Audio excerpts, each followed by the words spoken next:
আমাৰ সন্মানীয় মুখ্যমন্ত্ৰী ডাঙৰীয়াক মই ক'ব বিচাৰিছো, আপুনি মোক ভুলকে বুজি আছে। মই কোনো SFI নহয়। মই না আগতে কেতিয়াবা SFI আছিলো, না এতিয়া হয়, না আগলৈ হ'ম। অসমৰ মুখ্যমন্ত্ৰীজনৰ মন্তব্যৰ পাছতে বৰ্তমান মাৰ্চেল বৰুৱাই উত্তৰ দিলে যে অসমৰ মুখ্যমন্ত্ৰীজনৰ উত্তৰ দিলে আচলতে তেখেত কোন হয়, কি হয় আৰু গুৱাহাটী উৰণ সেতুৰ তলত তেখেতে কি পৰিস্থিতিত যে তেখেতে সেই তেতিয়া জুবিনদাৰ ছবি অংকন কৰিছিল, সকলো কথা এই ভিডিঅ'টোত আপোনালোকে পাব। যোৱাকালি যিহেতু আমাৰ অসমৰ মুখ্যমন্ত্ৰীজনে বা কেইবা ঘণ্টাৰ আগতে আমাৰ অসমৰ মুখ্যমন্ত্ৰীজনে যি মন্তব্য কৰিছিল যে গণেশগুৰি গুৱাহাটী ফ্লাইঅভাৰৰ তলত যিখন জুবিনদাৰ ছবি অংকন কৰিছিল আৰু এনে কি কি মন্তব্য কৰিছিল কেইবা ঘণ্টাৰ আগতে, হয়তো আপোনালোকে সেই ভিডিঅ'টো যদি চোৱা নাই, মই বনাই থৈছো, আপোনালোকে এই ভিডিঅ'টো তলতে পাই যাব, নহলে মই সাইডতে লগাই দিম শেষত, ঠিক আছে? আপোনালোকে ক্লিক কৰি চাই ল'ব পাৰিব। তো অসমৰ মুখ্যমন্ত্ৰীজনে যিখিনি কথা ক'লে মাৰ্চেল বৰুৱাৰ ওপৰত, তো বৰ্তমানে মাৰ্চেল বৰুৱাই সেই আমাৰ অসমৰ মুখ্যমন্ত্ৰীজনৰ প্ৰত্যুত্তৰ দিলে। তো গতিকে আপোনালোকে ভিডিঅ'টো শেষলৈকে চাবলৈ চেষ্টা কৰিব যে মাৰ্চেল বৰুৱাই কি মন্তব্য প্ৰকাশ কৰিলে এই ভিডিঅ'টোত। আহক আমি বেছি দেৰি নকৰি ভিডিঅ'টোলৈ আগবাঢ়ো। সকলোকে নমস্কাৰ। এটি বিশেষ কাৰণৰ ভিডিঅ'টো বনালো। কিছু ঘণ্টা পূৰ্বে সন্মানীয় মুখ্যমন্ত্ৰী ডাঙৰীয়াৰ এটা ষ্টেটমেণ্ট পালো গণেশগুৰিৰ ফ্লাইঅভাৰ ছবিখনক লৈ পেলাই। তাত কিছুমান কথা মই ক'ব বিচাৰিছো, তেওঁ চাগে ভুল বুজি আছে। যেনেকে ছবিখন জুবিনদাৰ দৰে হৈছে নে নাই, আৰু মই SFI নেকি, এনেকুৱা ধৰণৰ কিছুমান কথা ওলাইছে।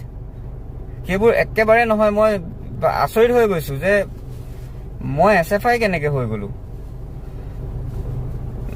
ছবিখন সেইদিনা মই গণেশগুৰিৰ কি কয় শিৱসাগৰৰ পৰা মই আহি আছিলো, তাত মোৰ কাম চলি আছিলে। আহি যোৰহাটত থাকিলোহি।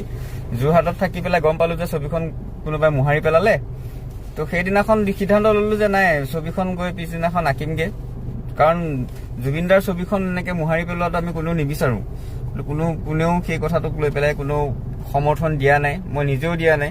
তো সেইদিনাখন ডিচাইড কৰিলো যে 4টা বজাত গৈ ছবিখন আঁকিমগে। খুব তেনেই সাধাৰণ কথা এটা আছিলে আচলতে। মোহাৰি দিয়া ছবিখন পুনৰ আঁকিম, একদম সাধাৰণ কথা। কিন্তু সেই সাধাৰণ কথাটোক নি পেলাই কিখন যে কৰি দিয়া হ'ল, মই আচৰিত হৈছো। 50,000 মানুহৰ চাকৰি খালো বুলি কৈছে, মোৰ কাৰণে জাপানৰ প্ৰধানমন্ত্ৰী নাহিলে বুলি কৈছে ছবিখনৰ কাৰণে, আৰু কত কি কথা ওলাইছে। এচাম মানুহে ইমান উঠি পৰি লাগিছে মোক বদনাম কৰিবৰ কাৰণে, মোক উপলুঙা কৰিবৰ কাৰণে। যথেষ্ট দুখ পাইছো মই এইবিলাক কথাত। আৰু অসমৰ দৰে ঠাইত, যিখন ঠাইত শিল্পক ইমান শ্ৰদ্ধা কৰে, ইমান মৰম দিয়ে, তেনে এখন ঠাইত আজি হঠাৎ এচাম মানুহে এই ধৰণৰ কথা কৈ উপলুঙা কৰাটো এইটো অতিকৈ দুৰ্ভাগ্যজনক। আমি অসমৰ মানুহে শিল্পক ভাল পায়, শিল্পীক ভাল পায় কাৰণে আজি জুবিনদাৰ দৰে, বিষ্ণু ৰাভাৰ দৰে, ভূপেন হাজৰিকাৰ দৰে ইমান মহান শিল্পী আমি পাইছো। তো মই তেনেই সাধাৰণ ল'ৰা, ছবি আঁকি ভাল পাওঁ, ছবি আঁকি ঘূৰি ফুৰো। আৰু সেইদিনাখন যথেষ্ট ক্ৰাউড হৈছিলে। ক্ৰাউড হোৱাৰ কাৰণে, বেছি ভিৰ হোৱাৰ কাৰণে মই খুব বেছি 1 ঘণ্টা বা তাতকৈ অলপ বেছি সময় তাত মই থাকিব পাৰিলো ছবিখন আঁকি থাকোঁতে। তেতিয়া ফেন ক্লাবৰ ল'ৰাকেইটাই মোক লৈ গুচি গ'ল, বোলে নাই মাৰ্চেল, ক্ৰাউডটো বেছি হৈ যাব, পৰিৱেশটো বেয়া হ'ব, তুমি আঁতৰি দিয়া। তো সেইকাৰণে মই গুচি গ'লো, ছবিখন সম্পূৰ্ণ কৰিব নাপালো। একদম খুব সাধাৰণ কথা আছিলে। সেই কথাটোক লৈ পেলাই ইমান মোক কি সজাই দিয়া নাই, ৰঙৰ মিস্ত্ৰী বুলি কৈ পেলাই অপলুঙা কৰিলে।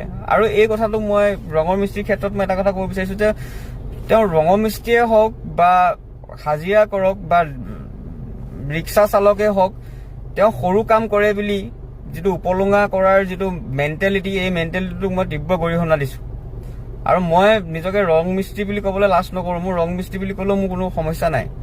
কিন্তু সৰু কাম কৰিছে বুলি যিটো ঠাট্টা কৰা যিটো মেণ্টেলিটি, এই মেণ্টেলিটিটোক মই তীব্ৰ গৰিহণা জনাইছো। এনেকুৱা মানসিকতা থাকিব নাপায়। আৰু মই এটা কথা কওঁ যে আমাৰ সন্মানীয় মুখ্যমন্ত্ৰী ডাঙৰীয়াক মই ক'ব বিচাৰিছো, আপুনি মোক ভুলকে বুজি আছে। মই কোনো SFI নহয়। মই না আগতে কেতিয়াবা SFI আছিলো, না এতিয়া হয়, না আগলৈ হ'ম। মই কোনো SFI নহয়। মই একদম মুক্ত মনৰ মানুহ, স্বাধীন চেতিয়া মানুহ, এনেকেই থাকি ভাল পাওঁ। আৰু আপুনি চাগে চে গুয়েভাৰাৰ টুপিটো পিন্ধাৰ কাৰণে SFI বুলি চাগে ভাবিছে। মই চে গুয়েভাৰাক ভাল পাওঁ কাৰণে এই টুপিটো পিন্ধিছো। আৰু তেখেতক ভাল পোৱা বিভিন্ন কাৰণ আছে। তেখেতক মই প্ৰথম ভাল পাওঁ যে তেখেত এজন সাংঘাতিক প্ৰেমিক আছিলে। তেখেত যদি প্ৰেমিক নহ'লহেঁতেন তেখেতে চাগে সেই সাধাৰণ মানুহৰ কাৰণে ইমান ডাঙৰ এখন সংগ্ৰাম নকৰিলেহেঁতেন। তো সেই প্ৰেমৰ প্ৰতীক হিচাপে মই এই টুপিটো সদায় পিন্ধোঁ আৰু সেই ধৰণে সদায় পিন্ধিম। আৰু এই ক্ষেত্ৰত আপুনি মোক আকৌ এবাৰ কৈছোঁ, আপুনি মোক ভুলকৈ বুজিছে। মই কোনো SFI নহয়, কোনো সংগঠনৰে মানুহ মই নহয়, আৰু আজিলৈকে কোনো দল সংগঠনক মই কেতিয়াও অপেনলি ছাপোৰ্ট কৰা নাই। আৰু এটা কথা কওঁ, সেইদিনাখন প্ৰটেষ্টত বিভিন্ন মানুহ আহিছে। সেইদিনাখন কোনোবা বেলেগ ক'ৰ দল সংগঠনৰ মানুহ আহি ওলাইছেহি, মই সেইবোৰ নাজানো। আৰু কোনোবা আহিব পাৰে, সেইটো ইমানো ডাঙৰ কথা বুলিও মই নাভাবোঁ। কোনোবা কংগ্ৰেছৰ মানুহ আহিব পাৰে, BJP মানুহো আহিব পাৰে, AJP আহিব পাৰে, কাৰণ জুবিন দাক সকলো মানুহে ভাল পায়। তো আহিব পাৰে। এতিয়া আৰু সেইটোক লৈ পেলাই আপোনালোকে মোক জাজ নকৰিব। মোৰ তাৰ লগত কোনো মোৰ সম্পৰ্ক নাই। মই সেইদিনাখন এটা ভিডিঅ' দিছোঁ, এটা মেছেজ দিছোঁ যে ছবিখন পুনৰ আঁকিম, আপোনালোকে সহায় কৰক। আৰু সেইকণ সময়ত ইমান যে মানুহ আহিব মই ভাবিয়ে পোৱা নাছিলোঁ। কথাটো আকৌ এবাৰ কৈছোঁ, খুব তেনেই সাধাৰণ কথা আছিলে, আৰু কথাটোক ইমান বেছি দীঘলীয়া আপোনালোকে যাতে নকৰে মই তাকে অনুৰোধ কৰিছোঁ। জুবিন দাৰ ছবি আমাক শান্তিয়ে আঁকিব দিয়ক। আমি কেতিয়াও বেয়া ইম্পেক্ট পেলাব চেষ্টা কৰা নাই। জুবিন দাই যি ভাল পাইছিলে, জুবিন দাই যি আদৰ্শৰ কথা কৈছিলে, আমি সেই ধৰণে সেই আদৰ্শ, সেই চিন্তাধাৰাক বুকুত লৈ পেলাই আমি এখন ধুনীয়া জুবিন দাৰ মৰমৰ অসম গঢ়াৰ আমি সপোন দেখিছোঁ।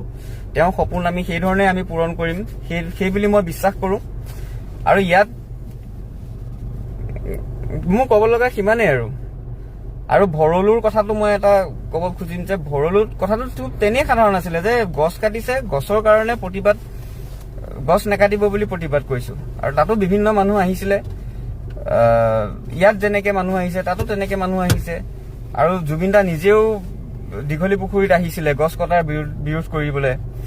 আৰু গছ কটাটো কোনো মানুহে ভাল নাপায়, ময়ো তাক সমৰ্থন কেতিয়াও নজনাওঁ। গতিকে এইটো খুব সাধাৰণ কথা আছিলে। মই বুজি নাপাওঁ কথাবোৰ নি পেলাই ক'ত পোৱাইগে, কি কৰি দিয়েগে, আচৰিত লাগিছে। আকৌ এবাৰ কৈছোঁ যে আপুনি মোক ভুল বুজি আছে। মই কোনো SFI নহয়, কোনো দল সংগঠনৰ লগত মোৰ কোনো সম্পৰ্ক নাই।